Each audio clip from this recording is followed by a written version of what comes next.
Então, começamos o ano de 2022, esse ano de eleições presidenciais, eleições no Congresso, e aí nós temos nosso primeiro encontro hoje, que é com um convidado muito especial, que é o Guilherme Mello.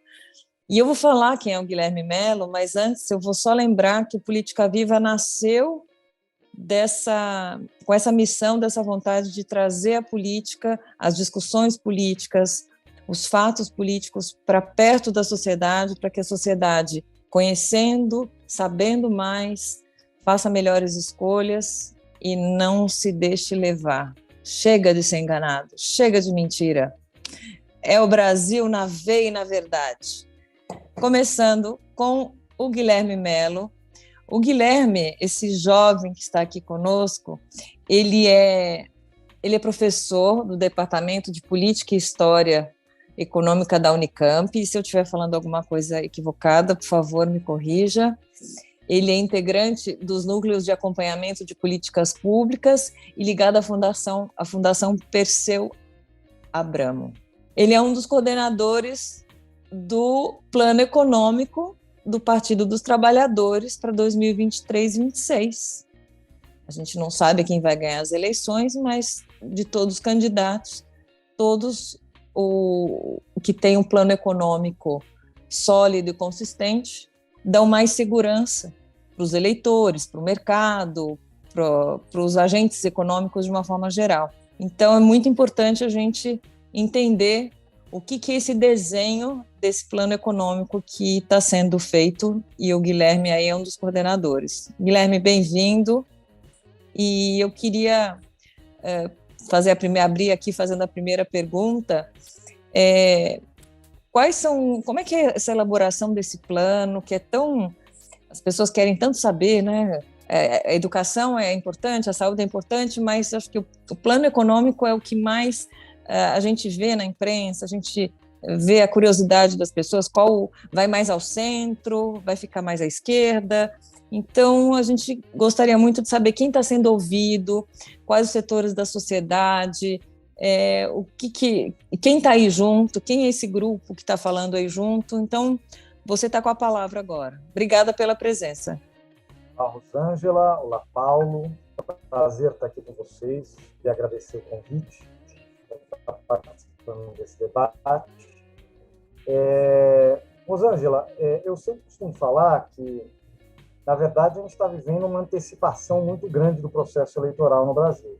Em tempos normais, a discussão, por exemplo, sobre programa só apareceria no debate público, na imprensa, para meados de abril, maio, né? E agora, já desde o ano passado, isso é uma questão que constantemente aparece para nós. Qual vai ser o programa? Quem vai fazer o programa? Como vai ser o programa? Por que isso acontece? Porque a realidade atual, o presente da economia do Brasil, do país como um todo, não só da economia brasileira, é dramático. Então, as pessoas querem saber do futuro, já com uma perspectiva de mudança, né? Se mudar, vai mudar para onde? Vai mudar para quê? Então, eu entendo isso. Agora, obviamente, que não o partido e a política, digamos assim, tem o seu tempo, né? Então, atualmente, por exemplo, o presidente Lula ainda nem formalizou a sua candidatura, o que ele deve fazer agora em fevereiro ou março. E a partir daí é que você vai começar a explorar, né, mais profundamente a questão do programa de governo. Então, o que existe hoje? Existe hoje, o partido tem uma fundação, você falou muito bem, a Fundação Perseu Abramo, é uma fundação de pesquisa do partido, né? E ela possui uma série de núcleos de análise e acompanhamento de políticas públicas. São 25 núcleos na área de educação, na área de saúde, na área de infraestrutura, na área ambiental, na área de agricultura, na área de segurança pública, etc, etc, etc. Um desses núcleos é o núcleo de economia, que eu participo da coordenação. O núcleo de economia, só o núcleo de economia, reúne mais de 90 economistas hoje, né? Então, nós estamos falando em especialistas, pesquisadores, pessoas com experiência tanto no setor público quanto no setor privado, né? que contribuem, colaboram para o nosso debate, para a nossa elaboração. Esse núcleo existe formalmente desde 2018, tá? Final de 2018, começo de 2019. Antes já existia um grupo grande de economistas que não tinha um nome, mas era um grupo grande já, foi ampliado. Então, nós temos, diferente de outras candidaturas, onde você tem o guru da economia, o posto Ipiranga, o porta-voz, a candidatura do presidente Lula e do Partido dos Trabalhadores não tem um guru econômico, um porta-voz econômico. Ela dialoga com a sociedade, e a sociedade em toda a sua complexidade, né? Porque, claro, existe o grupo de economistas que tem muita diversidade de opiniões, diversidade de abordagens, mas, obviamente, o presidente Lula não houve só economistas desse grupo, houve pessoas, empresários, gente do mercado, movimentos sociais, movimentos populares. Então, nós estamos falando de uma candidatura que tem uma capilaridade pela sociedade muito grande. O que o grupo de economistas hoje está focando, tá? É em você aprofundar o estudo, o debate, a análise e, eventualmente, a construção de opções alternativas para temas que dizem respeito diretamente à vida do cidadão brasileiro, seja ele trabalhador, seja ele empresário. Então, temas que surgem no debate de maneira recorrente. Agora, por exemplo, nas últimas semanas, ressurgiu o tema da reforma trabalhista, porque a Espanha está aprovando uma reforma trabalhista lá, que flexibiliza, que atualiza temas que a reforma trabalhista anterior dele, de 2012, não abordava. E que também corrige distorções daquela reforma de 2012, que foram verificadas ao longo do tempo. A nossa reforma trabalhista de 2017 foi muito inspirada na reforma espanhola de 2012. Então, assim como eles estão fazendo essa reavaliação, essa negociação unindo trabalhador, governo, empresários, é uma negociação que, na verdade, é um pacto social, certo? A gente está estudando essa experiência, querendo entender como isso foi feito, quais são os temas que eles avançaram, como eles avançaram, por exemplo, no tema dos trabalhadores de aplicativos, no tema do teletrabalho, no tema do treinamento profissional, como isso apareceu como questão e foi enfrentado pela nova reforma trabalhista. Então, a gente está fazendo isso com a reforma trabalhista, a gente fez um seminário com gente do governo espanhol, a gente vai mandar representantes lá para a Espanha para estudar o caso espanhol. A gente tem professores que estão estudando o caso coreano, que também está passando pela mesma situação, né? E não só sobre a reforma trabalhista, isso sobre vários outros temas. Então, o nosso momento de elaboração, Rosângela, é entender os dilemas, os desafios, tomar pé do tamanho, a dimensão, os dados, as informações, reunir os especialistas, ouvi-los, ouvir a sociedade e buscar experiências internacionais, seja na literatura, seja experiências práticas de política pública bem-sucedidas, né? E aí começar a construir esse debate para, quando for oficializada a candidatura e tiver um programa de governo, aí sim incluir essas propostas em um eventual programa de governo. Obrigado, Guilherme. Uma resposta bem interessante. Como eu te disse antes, eu sou economista, mas a ideia não é fazer um debate aqui de visões de mundo, até porque eu sou um economista, como lhe falei, não praticante, né? Eu sou muito mais empreendedor do que economista. Então, e também não tenho a pretensão de ter a sua ferramenta do ponto de vista teórico, né? Então, minha formação é de economia, mas depois eu tenho muito mais formação de negócios, né? Mas, aproveitando essa sua introdução aí, que foi muito bem feita pela Rosângela, eu queria trazer aqui alguns pontos para a gente discutir, ver se a gente dava um tratamento que seja mais próximo da linguagem da vida das pessoas, que não fique no economês, né? E aí aproveitar que isso seja uma oportunidade de você discorrer um pouco mais sobre a visão sua e da equipe, etc., né? O primeiro ponto que eu queria trazer aqui tem essa discussão muito forte do teto de gastos, etc., que eu não acho uma pergunta inteligente a pessoa chegar para para um formulador de plano de governo dizer você é contra ou a favor do teto de gasto. Né? É uma perda de tempo, porque a resposta pode ser que teto de gasto. Né? Então, em vez de ir para essa coisa que eu acho que é uma perda de tempo, eu queria aqui fazer uma análise. Você tem por trás do teto de gasto, e pedir para você comentar a lógica que um orçamento do governo ele não é, vamos dizer assim, igual ao orçamento de uma família. Porque o orçamento do governo ele é o agregado de orçamento de vários entes, né? As famílias, as empresas, etc. E o André Lara Rezende, que é um dos que defende essa tese, diz que o orçamento do governo, os orçamentos do governo não são tão inflexíveis assim, porque, diferentemente da família que se você gastar mais do que ganha, você vai ter um problema, os do governo não tem essa lógica que até se hoje defendia, porque na defesa deles, ele é o agregado de várias contas. E uma das lógicas que eles usam para explicar isso é que, por exemplo, a poupança, se você for, eu em casa, poupar muito hoje, a minha renda atualmente continua a mesma e a renda do futuro vai crescer, porque eu vou poupar, vou aplicar e vou ter renda no futuro maior. Se um país agregadamente poupar muito, pode ser que no futuro a renda caia, porque ele está poupando muito hoje, deixa de investir e pode ser que no futuro a renda caia. Então, essa é a defesa do André Lara Rezende, não é a minha, estou expondo aqui.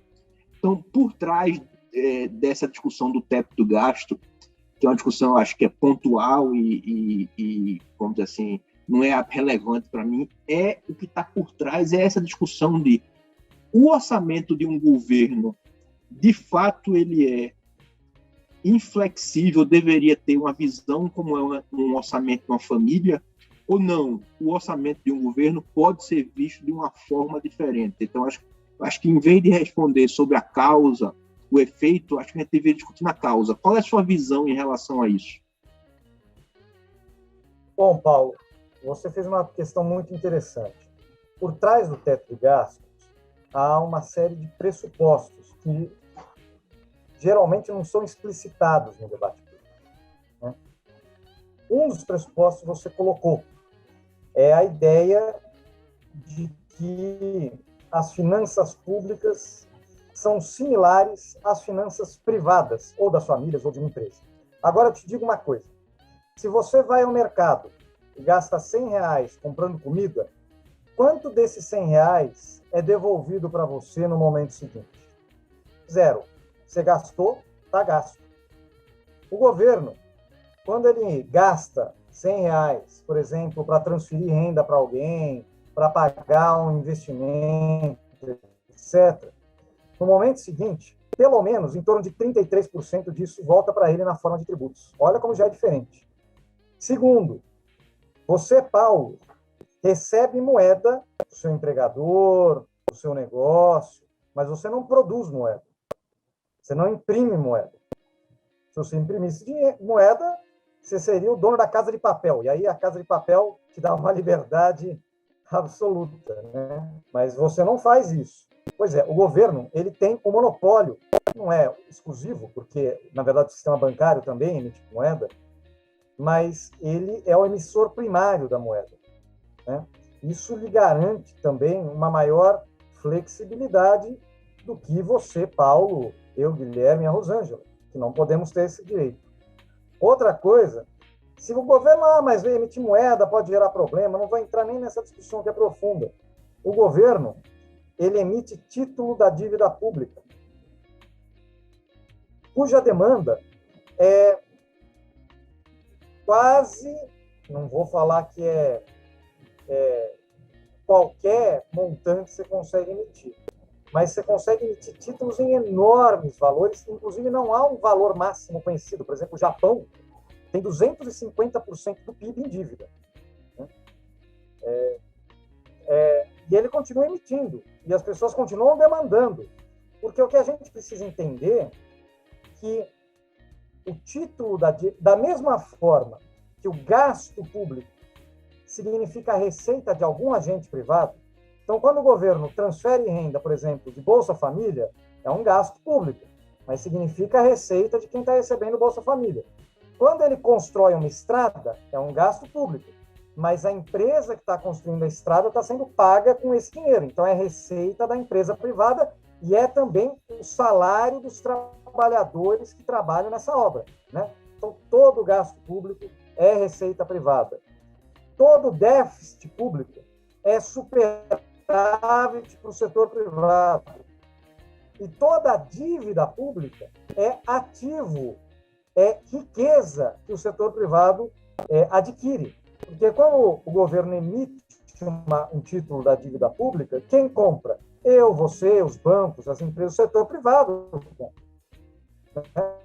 Ele compra porque ele quer o rendimento do juro. Lá, você, Paulo, a Rosângela, e colocamos lá no Tesouro Direto, no título da dívida pública, né, que vai render juros. Então, é uma dívida do governo e um ativo para o setor privado, certo? É onde a riqueza do setor privado se ancora, porque eu poderia colocar, claro, em títulos privados, mas títulos privados são muito mais arriscados, muito mais voláteis. Então, se você quer segurança, né, você vai para o título público. Isso é assim no Brasil, é assim no resto do mundo. O que eu estou querendo dizer com isso? Veja como é diferente as finanças do setor público, as finanças do Estado, que emite moeda, que emite dívida, que tributa, né, das finanças de uma família, que não emite moeda, que não emite dívida, que não tributa, né? Então, obviamente que essas particularidades das finanças públicas, essa capacidade do Estado, lhe garante uma flexibilidade maior para fazer déficits, né, para usar a política fiscal, quando necessário, de forma a incentivar o crescimento econômico. Porque no momento de crise, os empresários se retraem. Porque é óbvio, os empresários eles não vão investir em uma economia que não está crescendo, que ninguém consome, que as pessoas estão super endividadas e, portanto, tem o risco de tomar calote. Esse cara... Então, ele vai fazer o quê? Ele vai falar, bom, eu vou segurar aqui, né? E quem tem que tomar a frente do processo é quem tem a capacidade de assumir esse risco. E quem tem a capacidade de assumir esse risco, que a gente chama do gasto autônomo. Por que autônomo? Porque ele é autônomo, ele independe do ciclo econômico. O gasto do empresário é induzido. O ciclo econômico cresce, o consumo cresce, a renda das famílias cresce, o empresário vai lá e investe. Investe para atender essa demanda que está crescendo, né? Para ganhar a fatia do mercado. Então, ele é induzido pelo ciclo. O ciclo cai, entra em crise, ele segura. Ele também não investe.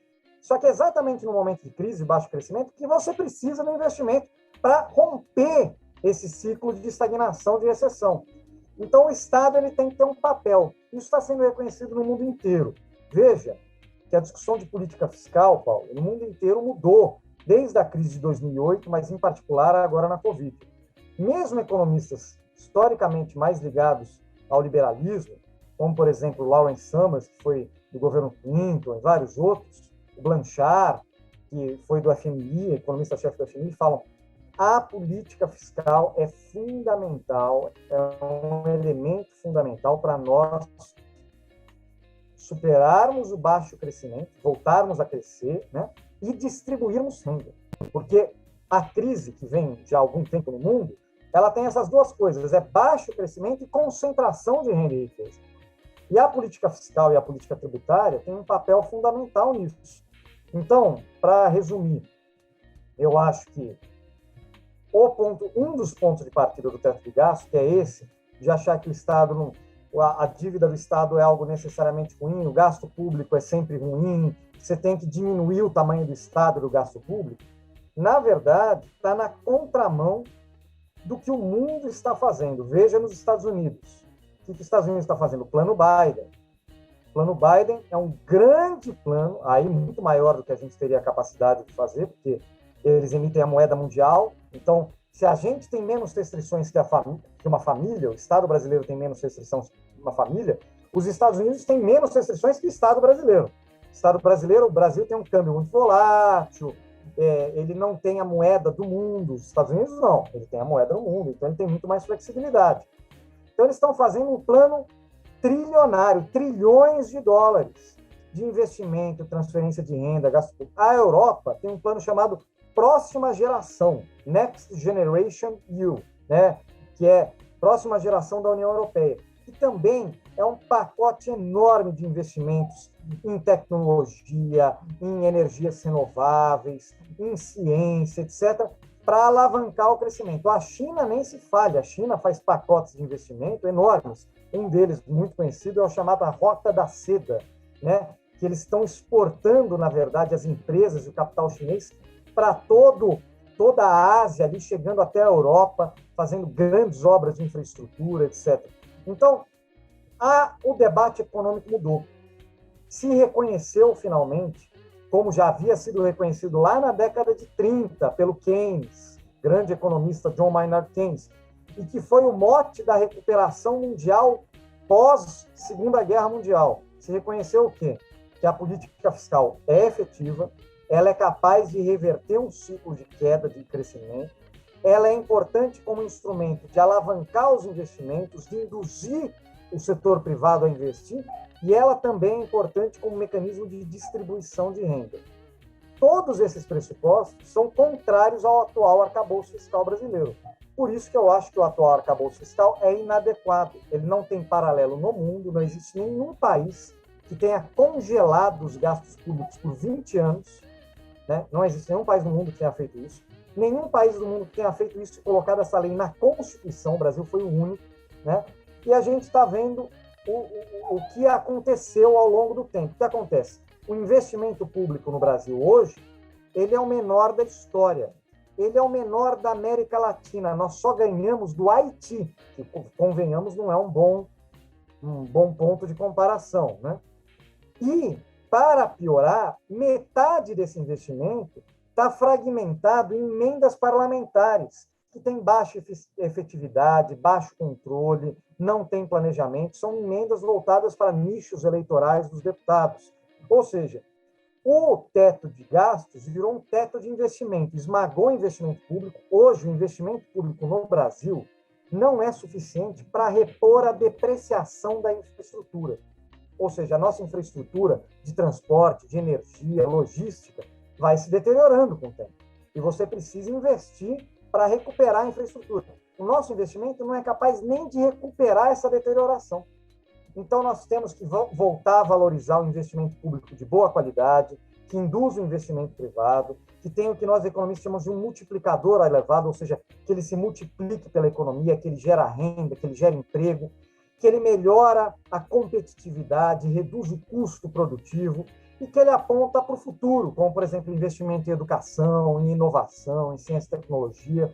Então, a gente precisa repensar a política fiscal e, para isso, a gente precisa repensar o nosso arcabouço de regras fiscais para apontar para esse novo modelo, esse novo estilo de desenvolvimento que o Brasil precisa para superar a atual crise, a atual recessão e essa situação econômica e social gravíssima que nós vivemos hoje.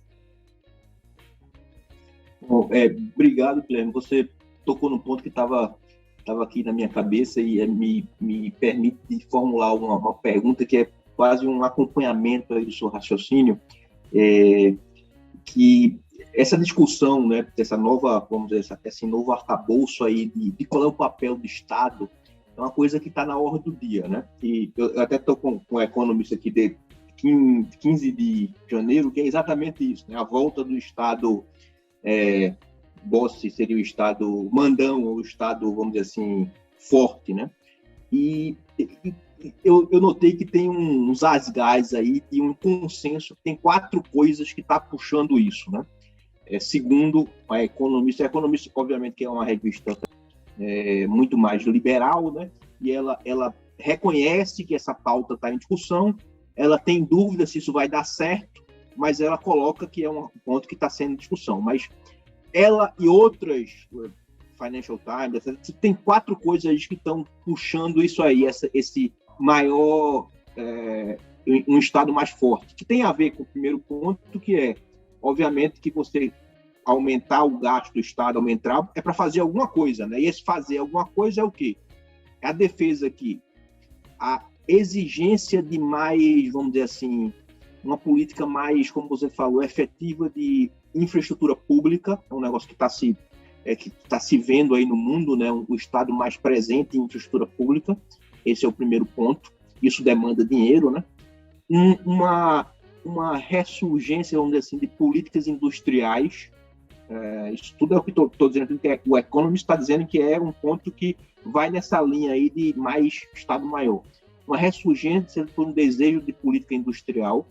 Você vê isso no mundo, inclusive o jornalista da Economist disse que quando ele foi fazer o especial, ele disse que muitos CEOs de empresas ocidentais reclamaram a ele, dizendo os governos aqui deveriam ter uma visão mais de longo prazo, como os chineses, etc., pedindo mais política industrial de longo prazo. Né? Até aqui no Brasil, a gente está vendo aí alguns artigos de líderes empresariais que falam em política industrial. O terceiro ponto é um desejo de mais atuação dos governos nessa questão de regulamentação e quebra de monopólios de grandes empresas de tecnologia. Né? Isso exige uma capacidade também de regulação, de litigar, etc. E o quarto é a queda das taxas de impostos corporativos parou e agora você tem uma subida de imposto corporativo. Então, com mais imposto, o Estado começa a ver o que vai fazer. E aí você junta isso com mais política industrial e principalmente atuação eu falei, o segundo ponto é o Estado ser mais presente nessa questão de transição energética, né, numa política de infraestrutura de transição energética. Agora, essa pauta, me parece, pelo menos o que está mapeado aí, é uma pauta que no Brasil ela é importante, mas deixa de lado algumas outras coisas, né?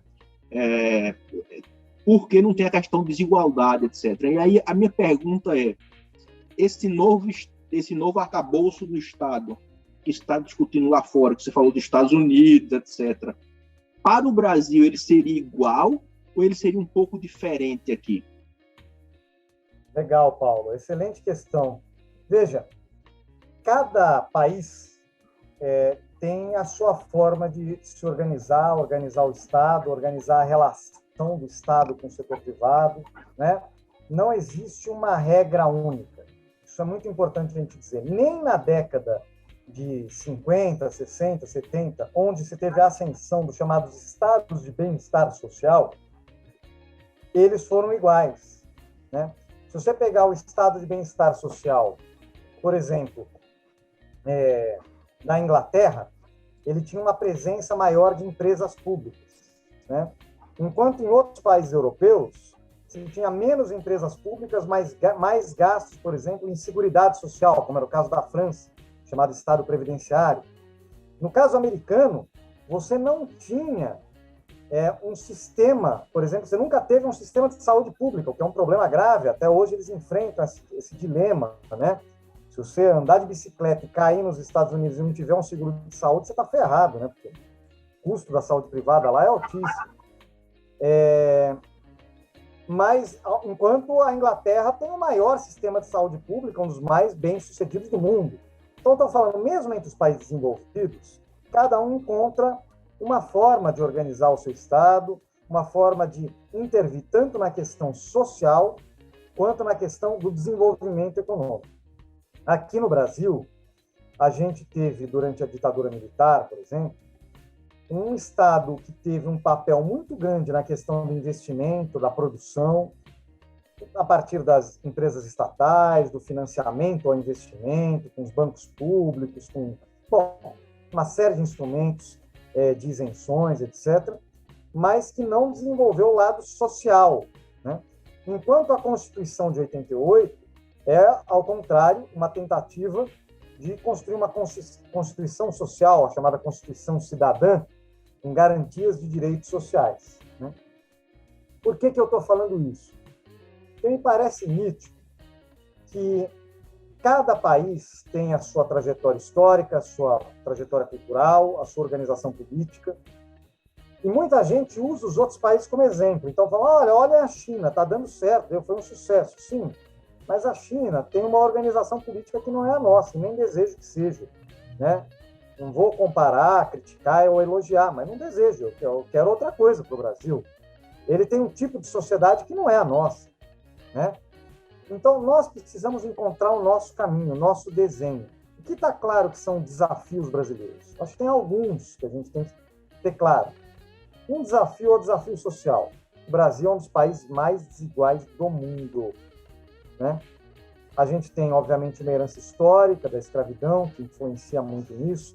Fomos o país das Américas que mais trouxe escravos, que mais demorou para abolir a escravidão. Quando aboliu de uma forma completamente, digamos assim, sem nenhum cuidado, né?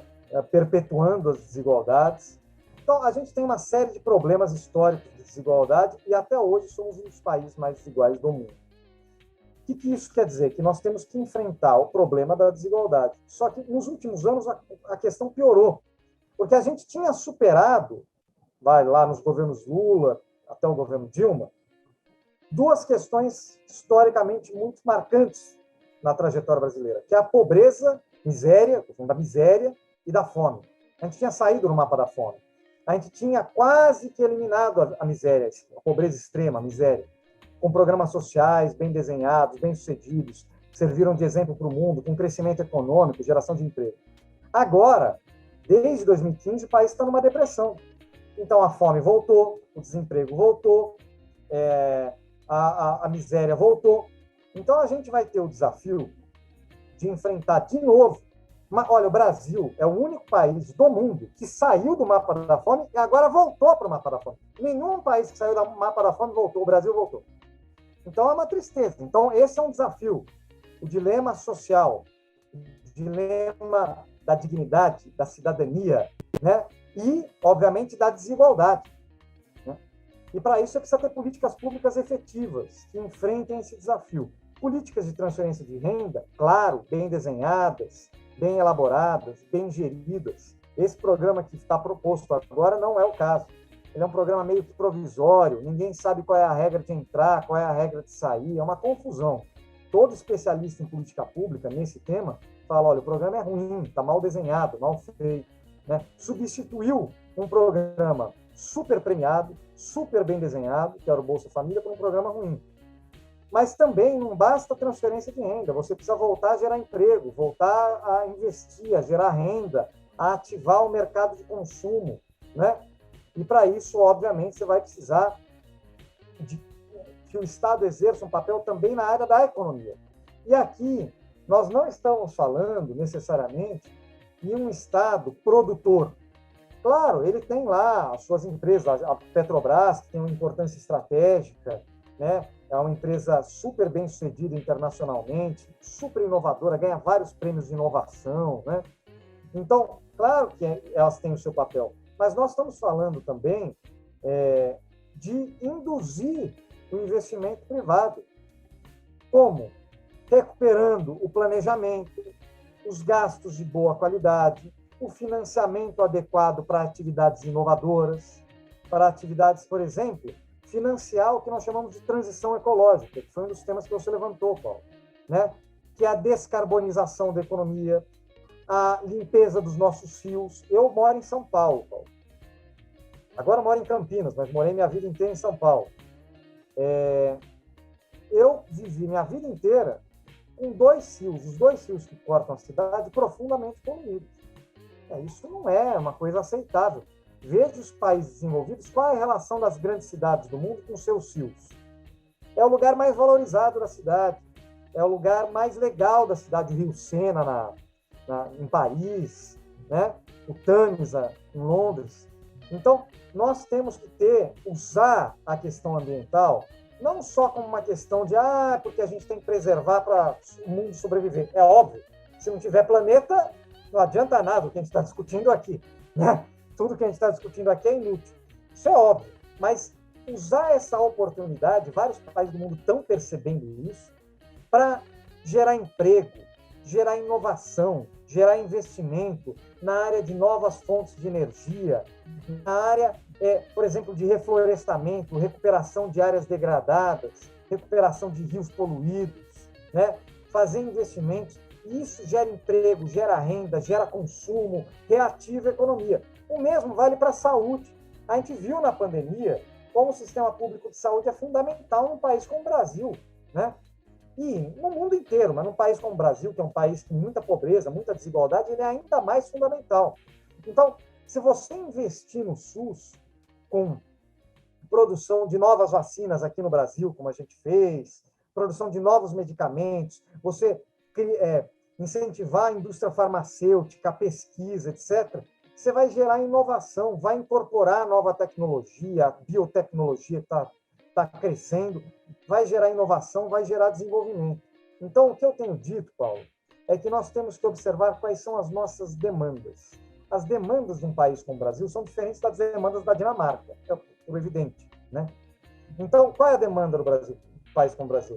Por exemplo, ampliar a cobertura do saneamento, acabar com a fome, acabar com a miséria, gerar emprego, levar a banda larga para o Brasil inteiro, melhorar a qualidade dos serviços públicos, né? Recuperar a floresta amazônica, etc. Bom, a gente tem uma série de demandas sociais, demandas ambientais, que podem servir como eixos, como motores do desenvolvimento. Isso, investir em educação, investir em ciência e tecnologia, investir em uma infraestrutura que vai te garantir competitividade no médio e longo prazo, não é um gasto, que coisa ruim, vai gastar. Não, é um investimento no futuro, que vai gerar frutos, que vai ativar a economia no presente, mas vai gerar frutos no futuro. Então, a gente tem que planejar, a partir das nossas demandas, estabelecer quais são as nossas missões como país, quais são os nossos objetivos como país. Nós, como nação, queremos eliminar a pobreza, alfabetizar todo mundo, dar uma educação pública de qualidade para todos os brasileiros, melhorar a nossa participação na produção científica do mundo, gerar mais empregos, quer dizer, acabar com o flagelo do desemprego, da falta de proteção social. São essas nossas missões? Então, a gente vai pensar as políticas públicas que são efetivas para atingir essas missões. E aí o Estado tem um papel fundamental como indutor, como coordenador. Ele não precisa ser o produtor. Não estamos falando aqui de uma economia centralizada lá na União Soviética. Nem na China, que é um país supostamente comunista, o Estado produz tudo. O Estado ele tem as empresas estatais que controlam os setores estratégicos da economia na China, tá? Os bancos públicos que controlam crédito na China, mas ela tem uma economia privada que é induzida pelo setor público.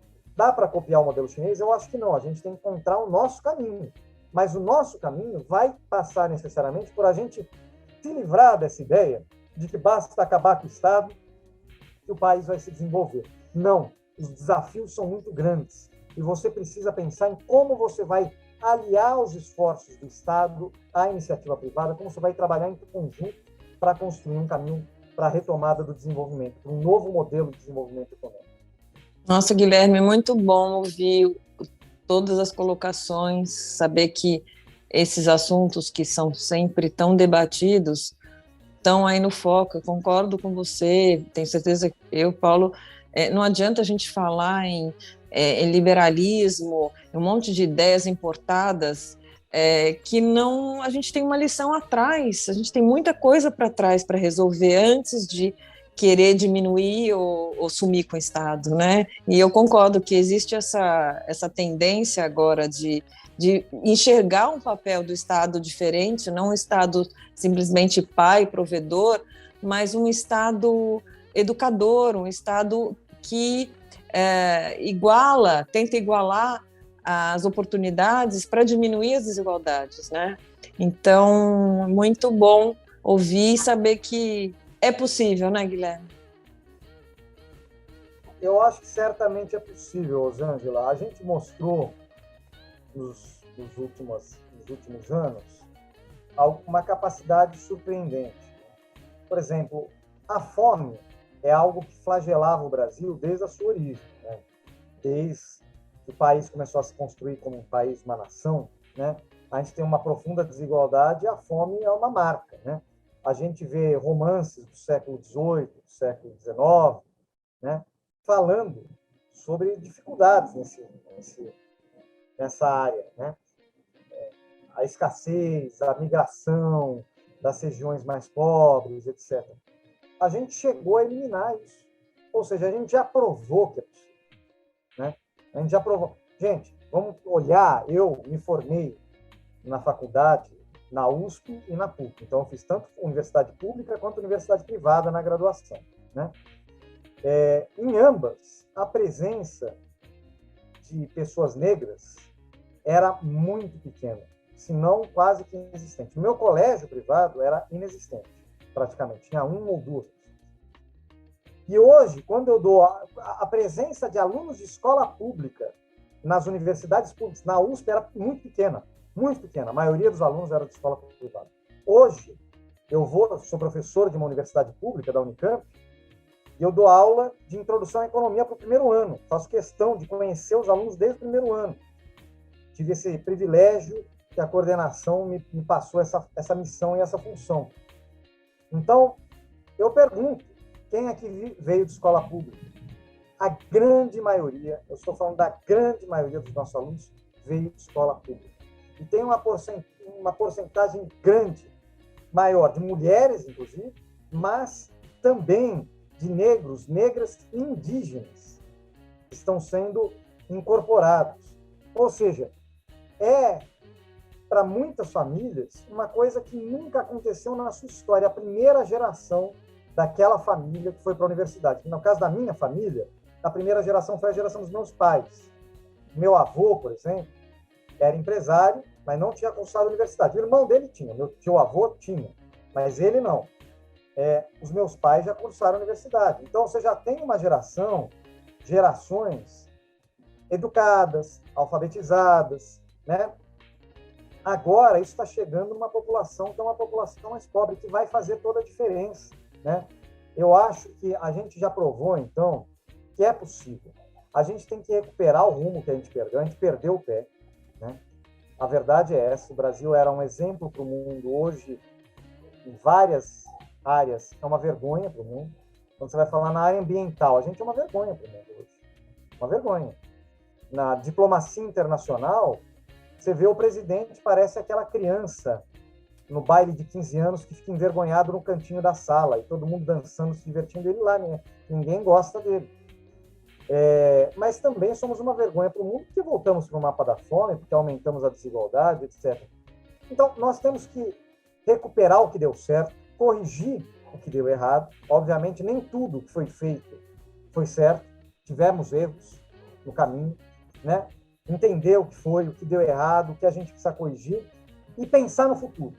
Eu acho que, mais do que tudo, o Brasil precisa começar a olhar para frente. Ok, foi um desastre esses últimos anos. De 2016 a 2022, você vai ver o desempenho da economia brasileira é desastroso. Ok, vamos ver o que deu errado, o que a gente não pode repetir, mas vamos olhar quais são os desafios do futuro. Por exemplo, no caso do trabalho, não existia aplicativos há 10 anos atrás. Hoje existem milhões de pessoas, são trabalhadores que trabalham e não tem nenhuma cobertura social, nenhum seguro, são profundamente exploradas. Eu vi agora, num caso muito interessante, em Araraquara, por exemplo, onde um aplicativo comunitário, público, né, de uma cooperativa, foi colocado com apoio do Estado, no caso da prefeitura local, foi colocado em funcionamento e está sendo um enorme sucesso na área de transportes da cidade, porque ele é mais barato e porque quem participa, os motoristas que participam, ganham quase todo o dinheiro da corrida, não deixam 40%, metade da corrida para o aplicativo, que é um aplicativo comunitário. Ou seja, são alternativas criativas para a gente pensar no que está acontecendo e para onde a economia está indo, para onde o mundo está indo. O desafio ambiental é um desses. Existia há 20 anos? Claro que existia, mas piorou muito nos últimos 20 anos. Ou seja, o nosso desafio é muito maior, né? O desafio educacional.